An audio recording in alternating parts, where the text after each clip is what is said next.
Pregunta, ¿sí se escucha? ¿Se escucha? ¿Perdón? ¿Se Sí. escucha bien? Ok, Sí, se escucha bien. muy bien. Bueno, pues hermanos, en este domingo vamos a comenzar tres temas sobre Segunda de Tesalonicenses, capítulo 1, 2 y 3. Y antes de empezar con el tema de esta mañana, quiero leerles una historia.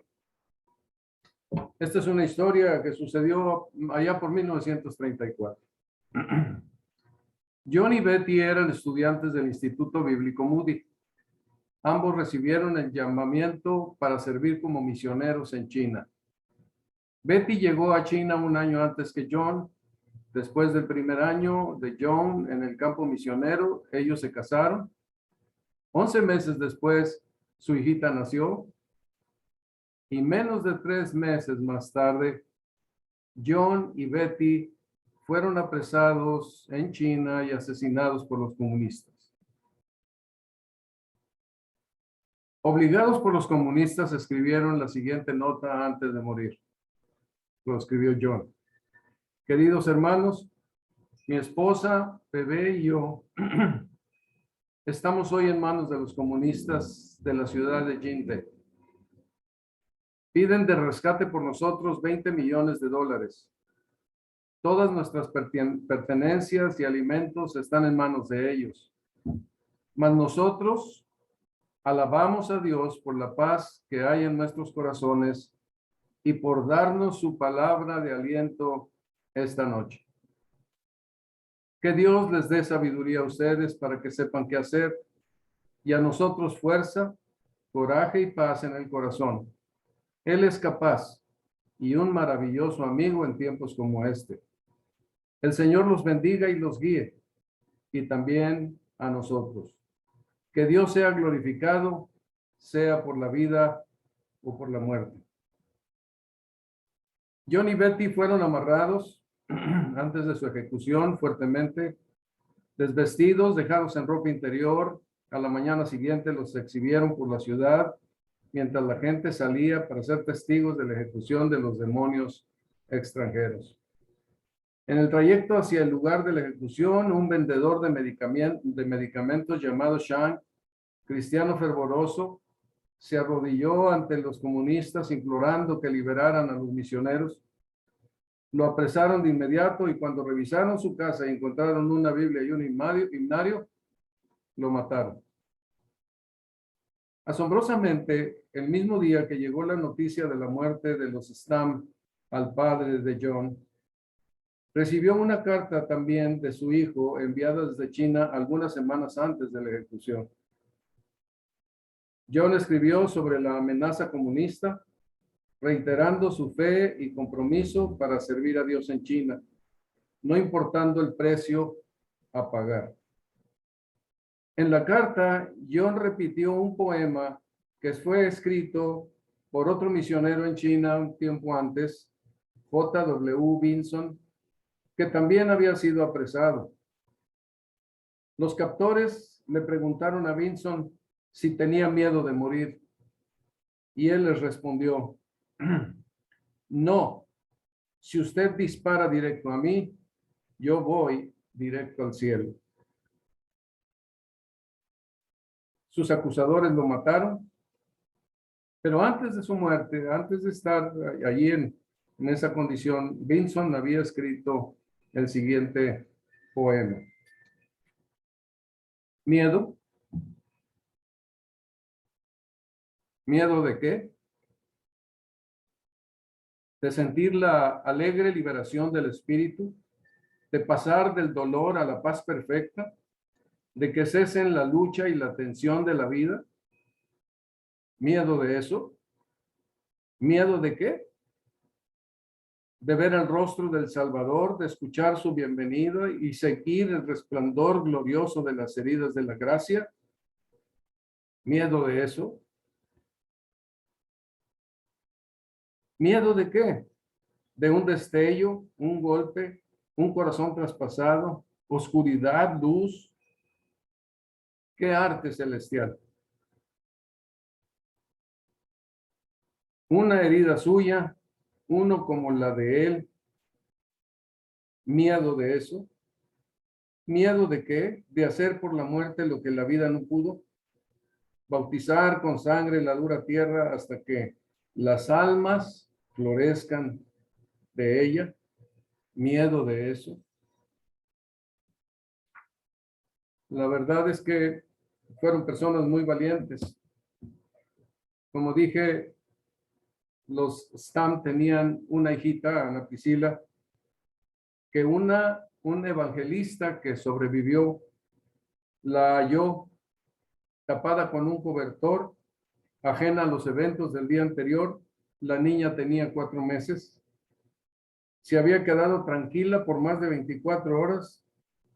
No había apariencia de que hubiera llorado y llorado sin ser oída. Encontró también este evangelista chino una nota con 2 billetes de $5 escondida en las ropas de la bebé colocada por sus padres. Priscilla Stam fue muy conocida en el mundo de aquella época como la bebé milagro, que de 4 meses solamente sobrevivió una matanza terrible y tuvo una larga vida. Son los milagros que Dios hace cuando los creyentes están sufriendo. Los hermanos de Tesalónica estaban pasando por situaciones difíciles. Probablemente pasarían por algunas situaciones similares, no sabemos, pero les pasó como desde aquellas épocas en que se predicaba el evangelio hasta ahora. Millones han padecido por su fe y han sufrido el martirio, les han confiscado sus bienes, han batallado, han sufrido constantemente. Y sin duda muchas preguntas vienen cuando una persona sufre. Todos los que aquí sufrimos, pues, o los que sufren, pues sin duda se preguntan ¿por qué? ¿Por qué yo? ¿Por qué aquí? ¿Por qué a mí? ¿Por qué tanto? Pero creo que el mensaje que el apóstol Pablo les da a los de Tesalónica es un mensaje muy significativo que haremos bien en ponerle atención. Los nuevos creyentes de Tesalónica eran, entre ellos había judíos, griegos y mujeres nobles. Recibieron el evangelio con gozo del Espíritu Santo en medio de mucha tribulación y oposición. A todos Dios los hizo un ejemplo. A todos Dios los hizo un ejemplo que ayudó en la región de Macedonia y Acaya en la predicación del evangelio. El testimonio, como dijimos cuando platicamos sobre Primera Tesalonicenses, el testimonio de ellos era, como decía el apóstol Pablo, porque saliendo de ustedes la palabra del Señor se ha escuchado no solo en Macedonia y Acaya, sino también por todas partes. La fe de ustedes en Dios se ha divulgado, de modo que nosotros no tenemos necesidad de decir nada, pues ellos mismos cuentan acerca de nosotros, de la acogida que tuvimos por parte de ustedes y de cómo se convirtieron de los ídolos a Dios para servir al Dios vivo y verdadero y esperar de los cielos a su Hijo, el cual resucitó de entre los muertos, es decir, a Jesús, quien nos libra de la ira venidera. Se levantó una peligrosa oposición contra los creyentes, de los judíos y de los gentiles, y muy agresiva, muy fuerte contra los mismos tesalonicenses y contra los predicadores. Entonces Pablo, Silvano y Timoteo salieron huyendo de Tesalónica por consejo de los hermanos, pero se fueron predicando el evangelio a la ciudad de Berea, después a Atenas y al final llegaron a Corinto. En el entretanto, Silvano y Timoteo procuraron tener contacto con los creyentes de Tesalónica para llevarle reportes a Pablo de la situación que estaban pasando. De ahí es que cuando llegaron con Pablo, él escribe primero de Tesalonicenses y los alienta. Todo esto duró más o menos poco más de un año. Los creyentes de Tesalónica habían perdido algunos seres queridos y estaban sufriendo por todas las situaciones la presión que les rodeaba. Las causas de la muerte de los seres queridos no son claras. Quizá había sido por la violencia. Pero el apóstol Pablo presentó las enseñanzas escatológicas, es decir, sobre las cosas futuras que tenían que suceder. Les enseñaron a que no se entristecieran como los que no tienen, como los muertos que habían muerto sin esperanza, como los que no tienen esperanza. Y les dijeron que así, de la misma manera como Cristo murió y resucitó, con esta seguridad, de la misma forma, traería a Dios con Jesús a los que durmieron en él. Dios les dice lo que pasará. El Señor Jesucristo descenderá del cielo, vendrá con voz de mando, voz de arcángel, trompeta de Dios. Los muertos en Cristo resucitarán primero. Luego, los resucitados y los que estén vivos serán arrebatados juntamente, todos juntos en las nubes, para recibir al Señor en el aire y así estar siempre con el Señor. Esto lo dice el capítulo 4 y en el capítulo 5 dice que todo esto pasará repentina y sorpresivamente, como lo hace un ladrón que entra a una casa o como los dolores de parto que tiene una mujer que está esperando bebé. Pero los creyentes no serán sorprendidos porque ellos no están en tinieblas. Por esa razón, más bien los creyentes se gozarán. En 1 Tesalonicenses, el apóstol Pablo habla de la inminencia de la venida y el encuentro con los creyentes, del encuentro con los creyentes con el Señor. En 2 Tesalonicenses habla de los detalles antes de la resurrección que tendrán que pasar. Y aquí es donde vamos a ir viendo en el capítulo 1 algunos aspectos de esta venida del Señor con algunos juicios muy claros de parte de Dios, y en el segundo ya más detalles sobre el momento de la venida.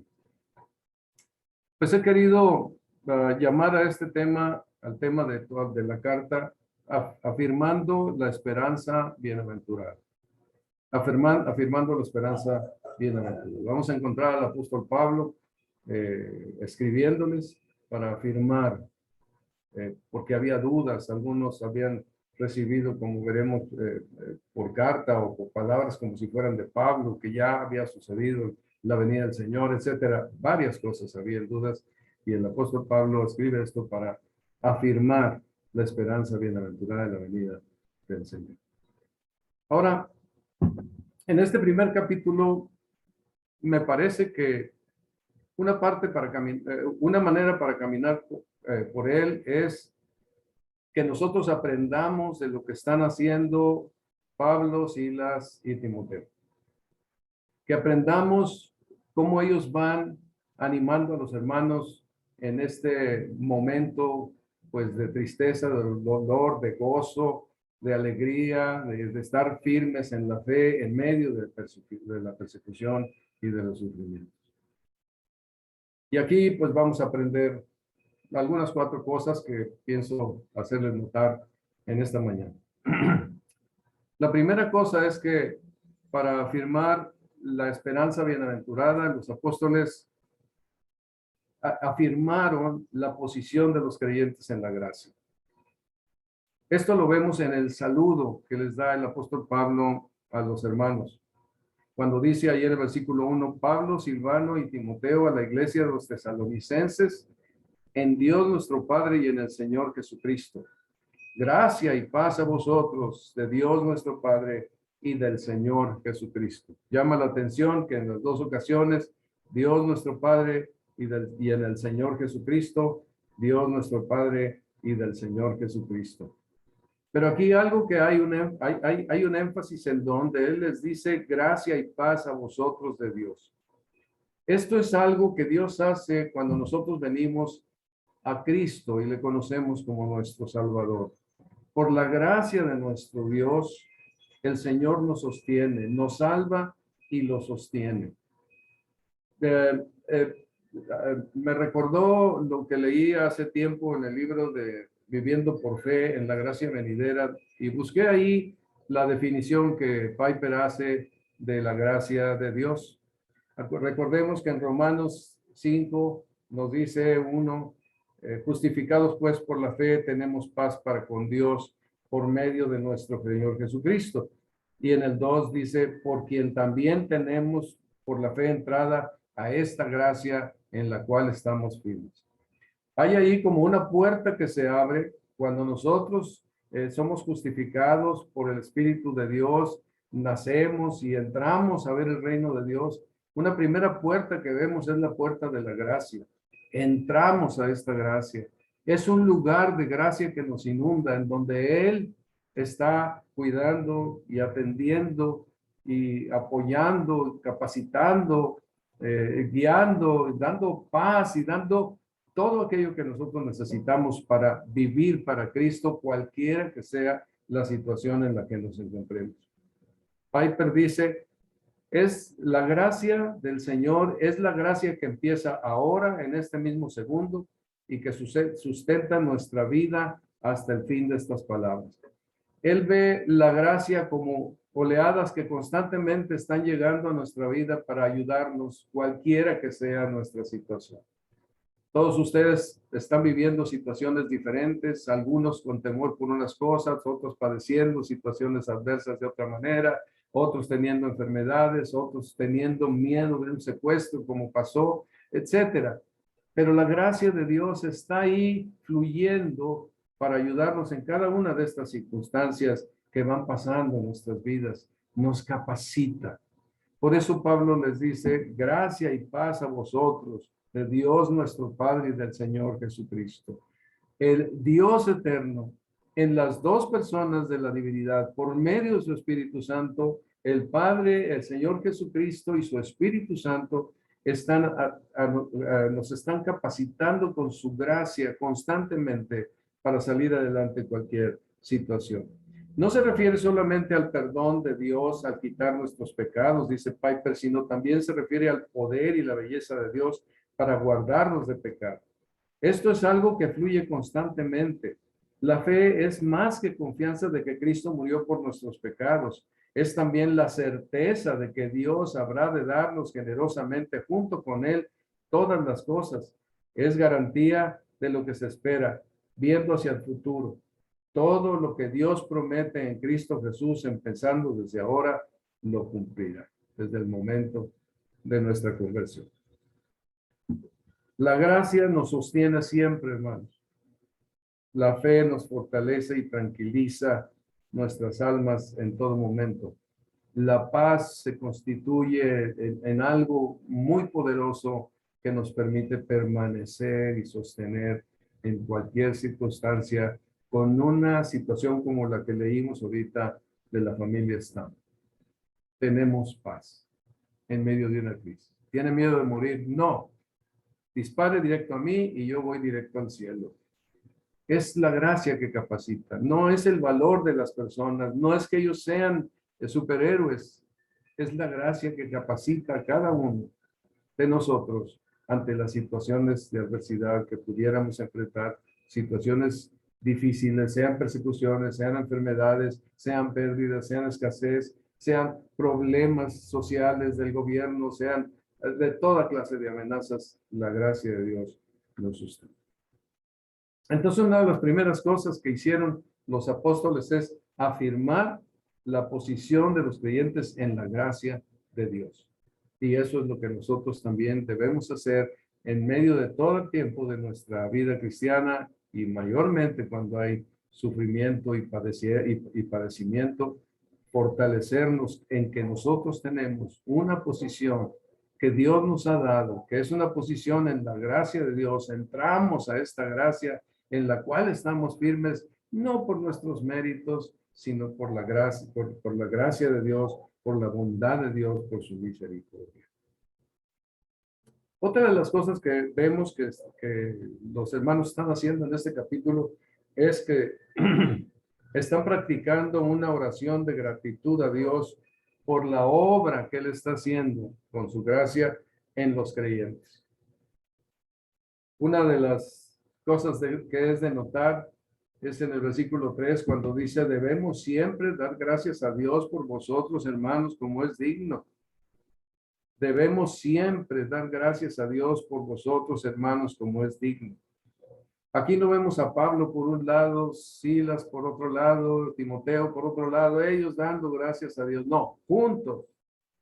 Porque esto es algo que Dios espera de los creyentes, que nos juntemos con otros para orar a Él. Y en este caso, dar gracias.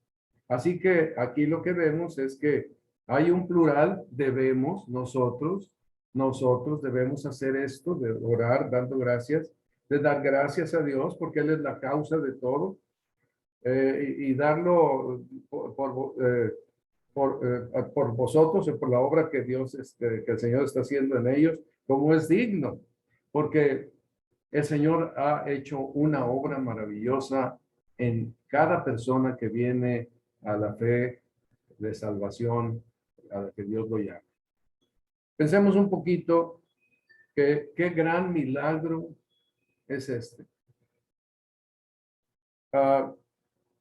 Nosotros, la salvación comenzó desde antes de la eternidad, antes de la fundación del mundo. La espiritualidad, para que fuésemos santos y sin mancha, como vimos en Efesios. Dios empezó este proceso de salvación desde antes de la fundación del mundo, teniéndonos a nosotros en su mente y en su corazón.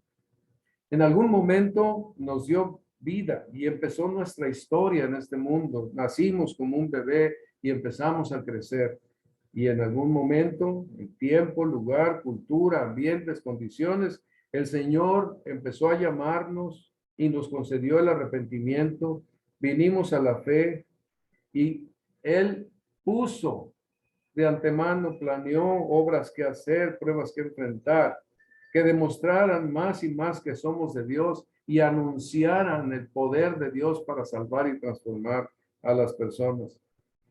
Que se mostrara con toda claridad que pertenecemos a su pueblo. Hermanos, con un plan profundo como el que tiene Dios, esto es nada más una pequeña mención, un plan profundo como el que tiene Dios, el Señor está ocupado con su gracia para que nuestra madurez cristiana vaya creciendo. Y va sucediendo de tal manera que los hermanos dicen, debemos siempre dar gracias por vosotros, hermanos, como es digno. Sí, porque estaban sucediendo grandes milagros en la vida de los tesalonicenses. Entonces es un deber continuo, reunirnos como iglesia para dar gracias por los hermanos y la obra que Dios está haciendo en sus vidas. En la segunda parte del versículo 3 nos dice que demos gracias por las evidencias de la obra de Dios en los creyentes. Cuando dice, como es digno por cuanto vuestra fe va creciendo y el amor de todos y cada uno de vosotros abunda para con los demás. Tanto que nosotros mismos nos gloriamos de vosotros en las iglesias de Dios por vuestra paciencia y fe en todas vuestras persecuciones y tribulaciones que soportáis. Aquí lo que observamos es que había una evidencia muy clara de lo que estaba sucediendo en las vidas de los tesalonicenses. Y esta evidencia también se va mostrando en las vidas de todos nosotros cuando estamos en Cristo Jesús y vamos progresando. Aquí vienen algunas evidencias con claridad. Vuestra fe, dice, va creciendo. Cuando vienen las tribulaciones a nuestra vida, no decrece nuestra fe, sino se fortalece, porque esta es la obra de Dios, de la gracia de Dios que hace en nuestras vidas para manifestar que ahí hay vida, que en esa persona hay vida espiritual. Dice, y el amor de todos y cada uno de vosotros abunda para con los demás. Hermanos, la palabra amor en nuestras vidas es una manifestación clarísima de la gracia de Dios que está operando en nosotros. Evidencias de esa obra, el amor de todos y cada uno de vosotros abunda para con los demás. Nosotros no podemos dejar que el amor se acabe. y que algo, no, yo ya no puedo creer en tal persona, ya esta persona me fastidió. No, esas no son palabras que entran a la vida del cristiano. Nuestro trato con los demás es de fe que va creciendo y de amor para con los demás que abunda cada vez más en nuestras vidas. Entonces, la fe y el amor abunda para con los demás. La paciencia y la fe también se manifiestan como una evidencia clara. A veces pues uno puede sufrir algo que le dura una semana, un mes, 2 meses, pero cuando llegas a sufrir asuntos que te tardan 1 año, 2 años, 3 años o más y que parece que no va a llegar nunca al fin, la gracia de Dios hace que una persona se sostenga y tenga paciencia y fe en todas las situaciones adversas. En el caso de los tesalonicenses, en todas vuestras persecuciones y tribulaciones que soportáis. Otros están soportando otros tipos de pruebas, pero la gracia de Dios se manifiesta en medio de nosotros, fortaleciéndonos como una evidencia de que somos personas que pertenecemos al reino de Dios. Y todo esto pues nos lleva a la madurez. Ustedes saben, ¿verdad? Que después de que hayamos padecido un poco de tiempo, como dice Pedro en capítulo 5, 1 Pedro, Él mismo nos fortalezca, confirme y establezca. A Él es la gloria. Dios permite la tribulación para que nosotros seamos fortalecidos en la fe y maduremos en la fe. Seamos personas maduras que demos cada vez una mayor claridad de nuestro testimonio. Entonces, lo que hacían los hermanos es que daban gracias por las evidencias de la obra de Dios en los creyentes cuando oraban y se gloriaban y lo presumían porque dice, nosotros mismos nos gloriamos de vosotros en las iglesias de Dios por esa paciencia y fe que ustedes tienen. Sí, debe alegrarnos lo que está pasando en las vidas de los hermanos. Algunos sufren, algunos padecen, a veces se entristecen, a veces se enojan. Todo esto nos pasa a todos. Pero Dios está haciendo, si es un creyente, Dios está haciendo la obra de gracia de tal forma que se afirmará más y más cada vez. Y nosotros debemos de dar siempre gracias a Dios por esa obra que está haciendo en los creyentes. También ver las evidencias de lo que está sucediendo en ellos y agradecer al Señor por eso, especialmente en la fe y el amor que se manifiestan y la paciencia y la fe en medio de las crisis y las dificultades y las pruebas que muestran que tú eres un hijo del reino de Dios. Y eso debe de alegrarte y nos debe alegrar a todos nosotros. Ahora, aquí los hermanos, el apóstol Pablo, Silvano y Timoteo, también enseñaron sobre el justo juicio de Dios. Creo que es muy importante que nosotros aprendamos a distinguir el justo juicio de Dios. Dios está haciendo juicio en medio de las crisis y los sufrimientos que tengan los creyentes. Él juzga quiénes son creyentes, quién no. Pone en evidencia, hace su juicio de tal manera que sea evidente quién es creyente y quién no. También Él está juzgando y tomando nota de aquellos que hacen sufrir, aún sea la enfermedad o la muerte, porque como veremos en un momento, Dios castiga todo el mal que existe en este mundo. Dice, vamos a entrar aquí de los versículos 5 al 10, en donde podemos observar que hay unas explicaciones que el apóstol Pablo está dando, de tal manera que podemos observar que hay un trato hacia los creyentes y hay un trato hacia los incrédulos. Hay una demostración en los creyentes y hay una demostración en los incrédulos de su maldad. Por ejemplo, el versículo 5 dice, esto es demostración del justo juicio de Dios para que seáis tenidos por dignos del reino de Dios por el cual asimismo padecéis. Es demostración, algo que se ve, demostración del justo juicio de Dios, para que seáis tenidos por dignos del reino de Dios. Lo que pasa en cada uno de los problemas y dificultades que nosotros tenemos que enfrentar es que por un lado se pone de manifiesto si somos del reino o no. Si nosotros entramos a un problema, pero al final de cuentas nos cansamos y aventamos todo por la borda, probablemente no tengamos que ver con el reino de Dios. Entonces Dios a través de las pruebas, y es importante en el tiempo presente pasar por estas situaciones difíciles para que quede en evidencia que nosotros somos creyentes, hijos de Dios. No sería bueno que nosotros fuéramos por la vida creyendo que somos hijos de Dios y al final nos topáramos con que no somos creyentes. La prueba pone de manifiesto, hace una demostración de que quién es del reino y quién no. Otra de las cosas que sucede con la tribulación es que no se sufre para ganar el reino. No estamos tratando de hacer buenas obras, soportando afligidamente una situación para poder entrar al cielo. No se trata de eso, sino cuando eres del reino sufres.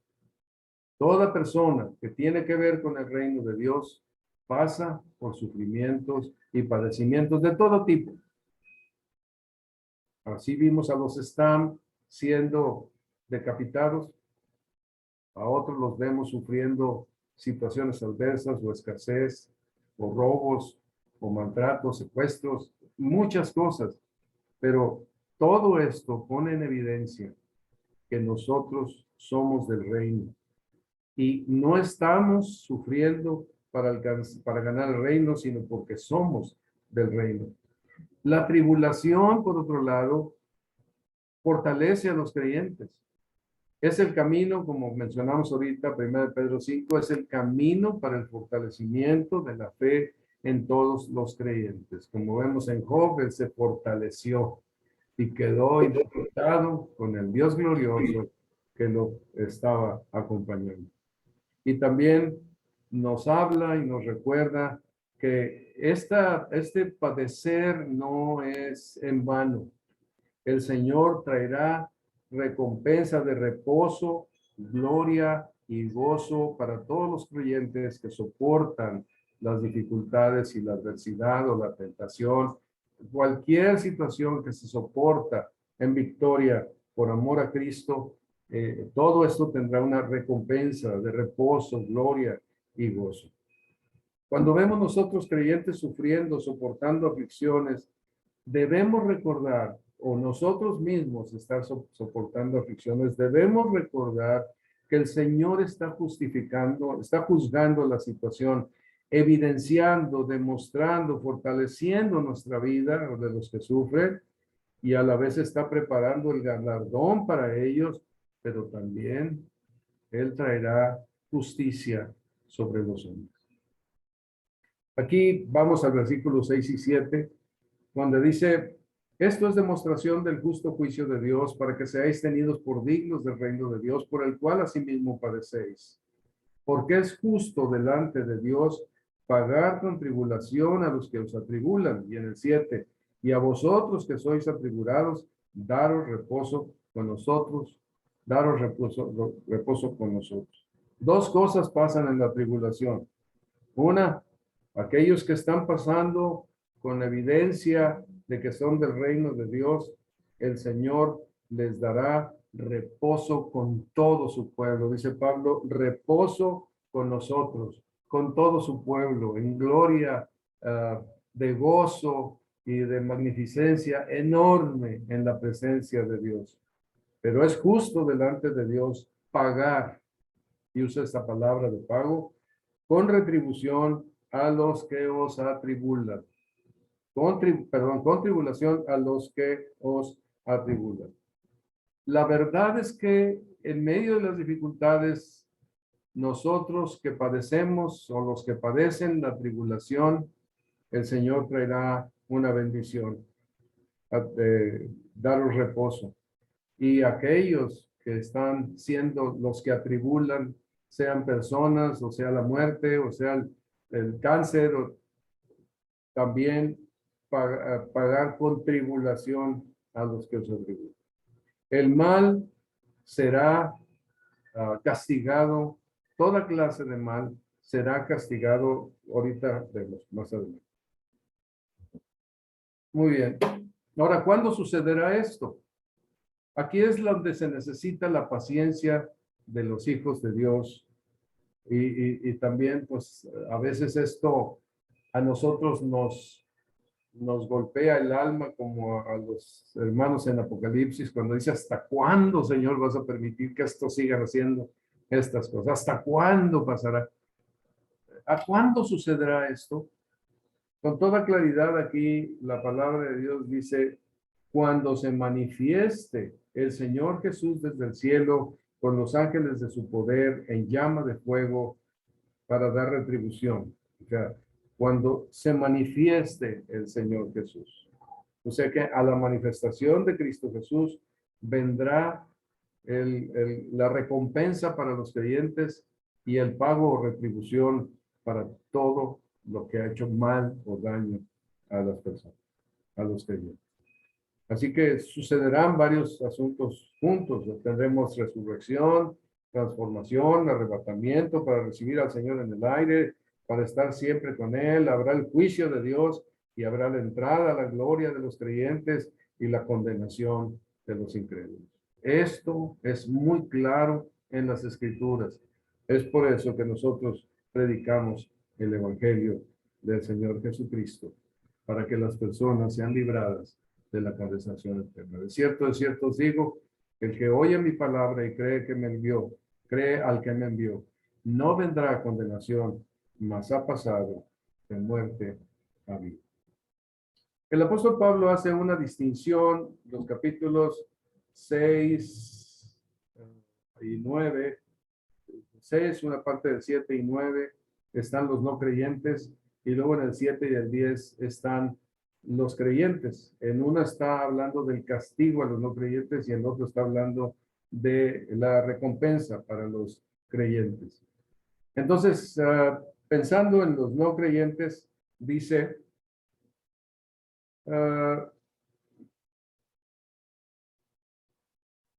perdón,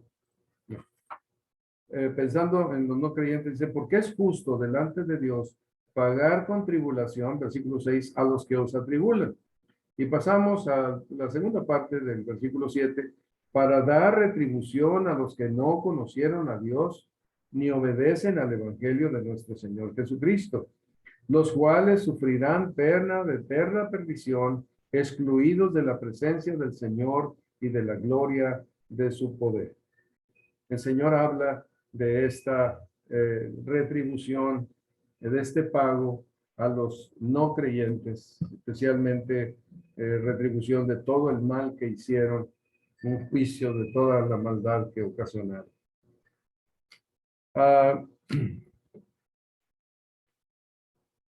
Dice aquí, bueno, un pensamiento que me vino es que pensar en dar retribución a los que no conocieron a Dios ni obedecen el evangelio del Señor, que sufrirán pena de eterna perdición, excluidos de la presencia del Señor y de la gloria de su poder.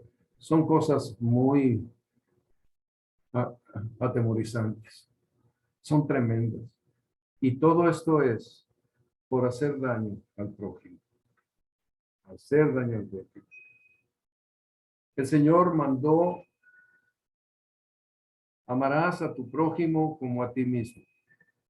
Hacerle cualquier clase de mal o injusticia al prójimo es pecar contra Dios. Toda la creación es un enorme milagro, pero el hombre es corona de la creación. Su ser es un milagro extraordinario que tiene la imagen de Dios.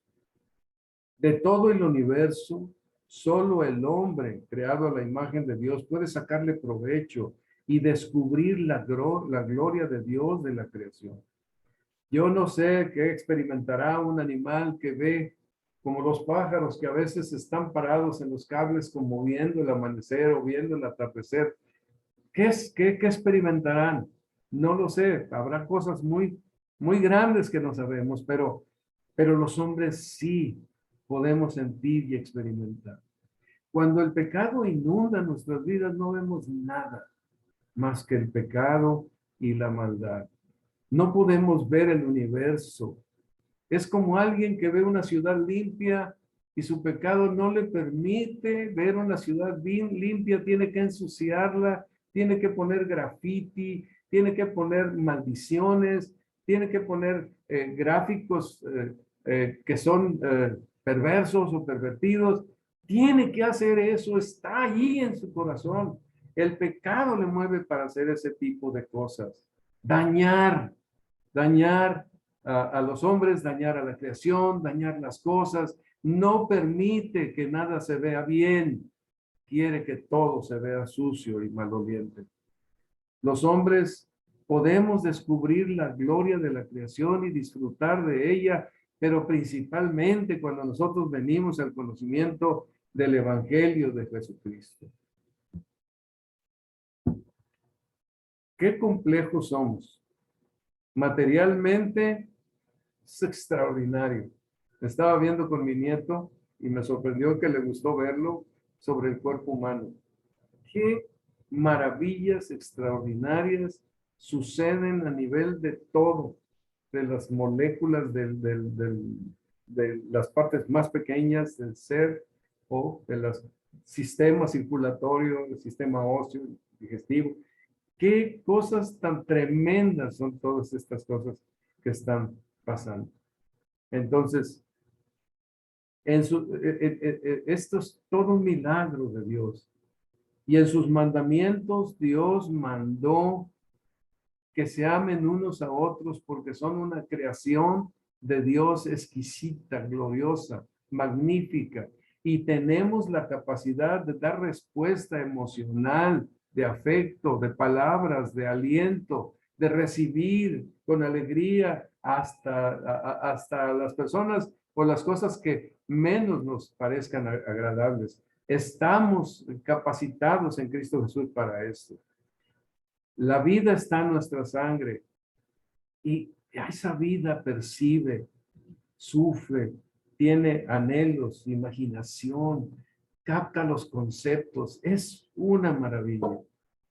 Y en sus mandamientos el Señor amó que amemos al otro igual que yo, como a mí mismo. Y Dios dice, no abuses de él, honrarás a tus padres. A veces se desprecian a los viejos, en muchos lugares se desprecia a los viejos y ancianos, estorban. Amarás a tu prójimo como a ti mismo. No matarás, no adulterarás, no robarás, no mentirás ni codiciarás nada de tu prójimo. Son verdades muy fuertes, muy sólidas, poderosas que Dios nos ha entregado por lo que Dios ha hecho de nosotros con su creación. Pero si alguien hace daño, pagará por ese daño que hace. Todo mal será retribuido. Se le pagará a la persona que hizo el daño. Ahora, algo que vemos también es que aunque los hombres pueden estar haciendo daño a las personas, pues nos gustaría ver que inmediatamente de Dios viene un castigo y ahí rápido lo fulmina, pero no es así. Recordarán que José Luis nos llevó por Apocalipsis 22 a los versículos 11 a 15, cuando dice, especialmente 11 y 12, el que es injusto sea injusto todavía, el que es inmundo sea inmundo todavía, el que es justo practique la justicia todavía, el que es santo santifíquese todavía. He aquí yo vengo pronto y mi galardón conmigo para recompensar a cada uno según su obra. Dios toma en cuenta todo lo que está pasando en este mundo. A los que hacen injusticia, a los que son inmundos, a los que son justos, que practican la justicia y al santo que debe santificarse. Cada uno debe caminar por esos caminos, no torcerse, caminar. Si el otro no es de Dios, seguirá esos caminos injustos e inmundos. Y el otro es de Dios, seguirá aquellos caminos justos y santos. Se está evidenciando quiénes somos. En este momento de que hay libertad de hacer todo esto, se pone en evidencia quiénes somos nosotros, y ese es juicio de Dios.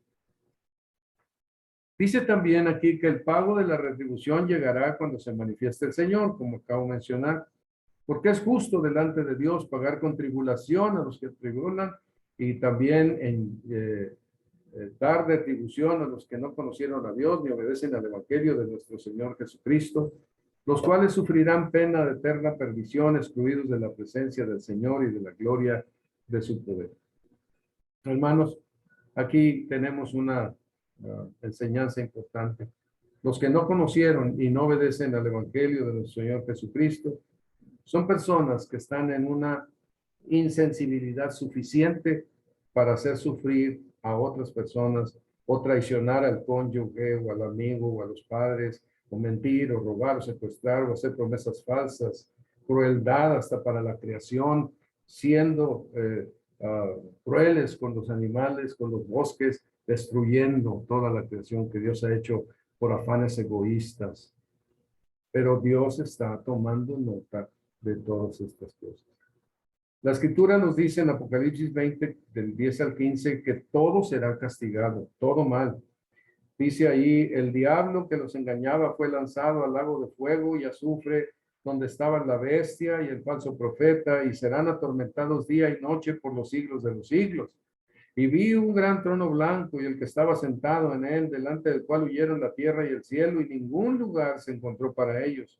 Y vi a los muertos, grandes y pequeños, de pie ante Dios, y los libros fueron abiertos, y otro libro fue abierto, el cual es el libro de la vida, y fueron juzgados los muertos por las cosas que estaban escritas en los libros según sus obras. Y el mar entregó los muertos que había en él, y la muerte. Y aquí pienso que ya no habrá más enfermedad, ni tristeza, ni clamor, ni dolor. La muerte también es echada en el Hades, y el Hades mismo es echado en el lago de fuego, en el lago de fuego.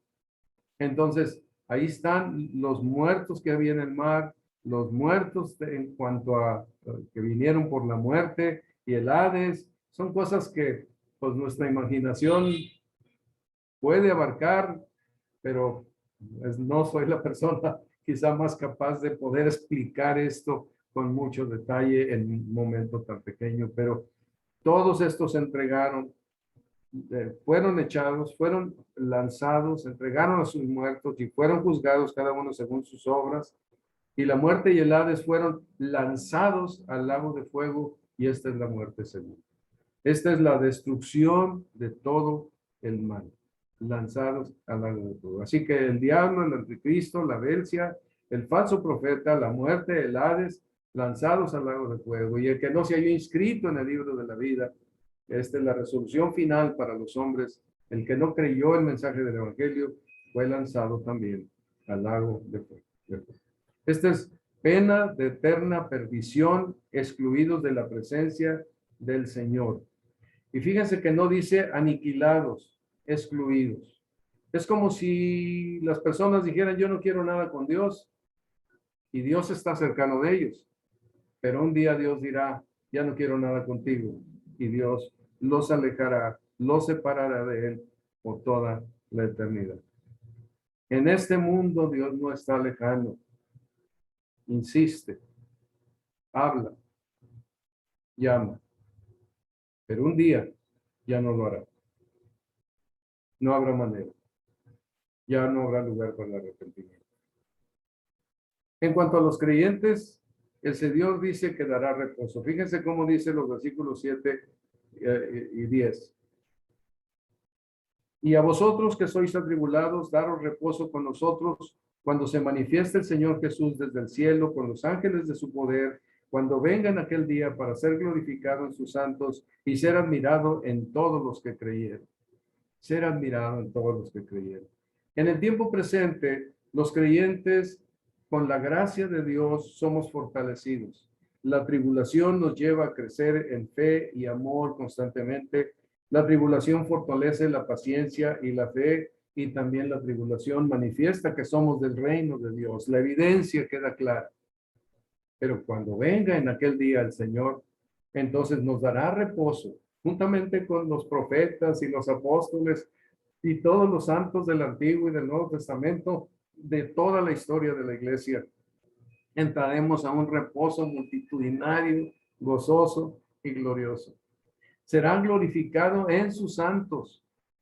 Creo que comento que es porque por todo lo que él hizo por medio de sus santos mientras ellos estuvieran en el mundo. Es necesario que comparezcamos ante el tribunal de Cristo para que cada uno comparezca según lo que hizo en el cuerpo, según reciba según lo que hizo en el cuerpo, ahora sea bueno, mientras estaba en el cuerpo, ahora sea bueno, o sea malo.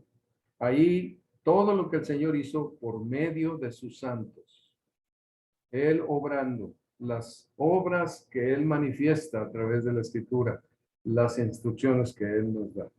Y luego ser admirado en todos los que creyeron. Todo lo que Él hizo a través en nosotros. La primera tiene que ver con lo que hizo por medio de nosotros y esta tiene que ver con lo que hizo en nosotros.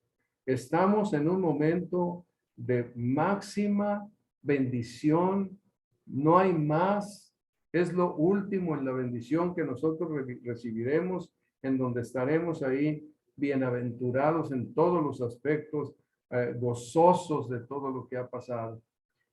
Me hizo recordar lo que dice Pedro, cuando dice, bendito el Dios y Padre de nuestro Señor Jesucristo, que según su grande misericordia nos hizo renacer para una esperanza viva por la resurrección de Jesucristo de los muertos, para una herencia incorruptible, incontaminada, inaccesible, reservada en los cielos para vosotros, que sois guardados por el poder de Dios mediante la fe, para alcanzar la salvación que está preparada para ser manifestada en el tiempo. Lo que Él hizo por medio de nosotros, y también veremos lo que Él hizo en nosotros. En lo cual vosotros os alegráis, aunque ahora por un poco de tiempo, si es necesario, tengáis que ser afligidos en diversas pruebas, para que sometida a prueba vuestra fe, mucho más preciosa que el oro, el cual, aunque perecedero, se prueba con fuego, sea hallada en alabanza, gloria y honra cuando sea manifestado Jesucristo, a quien amáis sin haberle visto, en quien creyendo, aunque ahora no lo veáis, os alegráis con gozo inefable y glorioso, obteniendo el fin de vuestra fe, que es la salvación de vuestras almas. Hermanos, la visión de lo que espera a los creyentes es una visión gloriosa. Y todavía tenemos un punto más aquí que los hermanos practicaban, y es lo que es la oración, practicando la oración que da fortaleza en el Señor a los creyentes para que se mantengan firmes y fieles a su llamamiento. Miren cómo dicen los versículos 11 y 12. Por lo cual asimismo oramos siempre por vosotros, para que nuestro Dios os tenga por dignos de su llamamiento y cumpla todo propósito de bondad y toda obra de fe con su poder. Bueno, hasta ahí vamos a ver esto. Imagínense ustedes, por lo cual, o sea, todo esto que estamos viendo que está pasando, todo esto que viene, todo este tiempo de oración, toda esta enseñanza que hemos visto, toda esta obra que Dios está haciendo en los creyentes, por lo cual, asimismo oramos siempre por vosotros. Otra vez la palabra, oramos siempre por vosotros. Allá dijo, oramos siempre también al principio. Debemos siempre dar gracias a Dios por vosotros. Oramos siempre por vosotros. Allá están agradeciendo al Señor lo que Él hizo y lo que estaba haciendo, fortaleciendo a los creyentes en medio de la tribulación. Aquí es orar para que Dios se mantenga constantemente fortaleciéndolos y ayudándolos. Observen lo que dice ahí. Siempre por vosotros, para que nuestro Dios os tenga por dignos de su llamamiento. Él nos sostendrá, Él nos fortalecerá, Él estará obrando, pero su mandamiento es que oremos por esto, nosotros por unos por otros. Oremos por esto, para que Dios nos tenga por dignos de su llamamiento, o sea, que permanezcamos, que se manifieste que somos de Cristo, que somos de Él, y cumpla todo propósito de bondad. Estas son las características del creyente, hermanos. Nosotros no podemos hacer maldad. ni dar falsas promesas. Nosotros debemos hablar sí, sí, no, no, y cada vez con mayor solidez. A lo mejor uno está empezando en la vida cristiana y puede ser que se le vayan resbalando muchas cosas, pero debemos ser fortalecidos en eso para que nuestras palabras, nuestras promesas, nuestros hechos sean transparentes, no ocultos, no oscuros, no cosas que se esconden, no transparentes. Los creyentes somos transparentes ante nuestra familia, ante la iglesia, ante el mundo, ante los hermanos, porque nuestra vida no oculta nada. Se cumpla todo propósito de bondad en los creyentes. Debemos orar para que el Señor cumpla todo propósito en todos los hermanos, en nosotros y en todos los hermanos, su propósito de bondad. No pienses que puedes considerar algún aspecto de engaño o algún aspecto de maldad, porque Dios lo exhibirá, como dijimos la semana pasada. Y también cumpla todo propósito de verdad y toda obra de fe con su poder. Obra de fe como la que estaban pasando los hermanos de Tesalónica, en donde todos ellos estaban creciendo a pesar de la tribulación y la dificultad. Su fe iba creciendo y su amor se iba manifestando, su paciencia estaba sólida. ¿Y cómo se manifestaba? Porque ellos estaban predicando, enseñando, viviendo la vida cristiana a pesar de las tribulaciones y persecuciones que estaban padeciendo. Es fe. La fe es valor, la fe hace, la fe lleva adelante, como están o como este señor Bean que escribió el poema que les leí, no quiero decirlo porque es un héroe, Vinson, el señor Vinson, que les dijo, ¿tienes miedo a morir? No, tú me disparas directo a mí y yo voy directo al cielo. Toda obra de fe con su poder. Esto es de Dios. Hermanos, nosotros tenemos mucha obra de fe que manifestar. Una obra de fe muy sencilla es ser una persona fiel al testimonio en Cristo Jesús en todas partes donde estamos. Ser una persona fiel a la palabra, una persona fiel a la oración, una persona fiel a la comunión de la iglesia donde puede ser alimentado y fortalecido, una persona fiel en honestidad hacia los seres queridos, hacia la esposa, hacia el esposo, una persona fiel, una persona que se mantiene bien para la gloria de Dios. Y bueno, termina el versículo 12 diciendo, para que el nombre de nuestro Señor Jesucristo sea glorificado en vosotros y vosotros en él. Estamos ligados con el Señor Jesucristo de tal manera que es como mutuo, nosotros en él y él en nosotros. Nosotros al estar en él somos pues glorificados en él. Él en nosotros, al estar unidos, también es glorificado por la obra que está haciendo. Por eso, cuando hay pruebas y dificultades, la obra de Cristo no puede fallar, porque Él se glorifica en lo que está sucediendo en los creyentes que verdaderamente pertenecen al reino de Dios. Así que esta es glorificada. Me acuerdo que cuando estábamos recién convertidos, ay hermanos, ya se me fue, ya terminé. Recién convertidos decíamos, poníamos una Biblia, poníamos un folleto dentro de la Biblia, dice, mira, así tú estás ahora en Cristo y por esa razón a donde vaya Cristo, tú vas también. En Cristo vas a todas partes, pero también el compromiso del Señor es que Él está en nosotros y nosotros tenemos un compromiso grande, fortalecidos, sostenidos por la gracia de Dios para glorificarle a Él. Bueno, termino con la última frase que es importante, porque todo esto que pasa, como dijimos al principio, es por la gracia de Dios. Entramos, tenemos entrada por la fe a esta gracia en la cual estamos firmes. Y dice ahí, para que el nombre del Señor Jesucristo sea glorificado en vosotros y vosotros en él, por la gracia de nuestro Dios y del Señor Jesucristo. Él nos enseña. Así que afirmar la posición de los creyentes en la gracia, oraciones de gratitud por la obra de gracia en los creyentes que se van manifestando más y más, enseñanzas sobre el justo juicio de Dios para los no creyentes y para los creyentes, y oración que practiquemos la oración para que fortalezca el Señor a los hermanos y a nosotros en este llamado que tenemos para andar, Él pueda cumplir todo propósito de bondad y obra de fe para la gracia, para la gloria de Dios, por la gracia de nuestro Dios.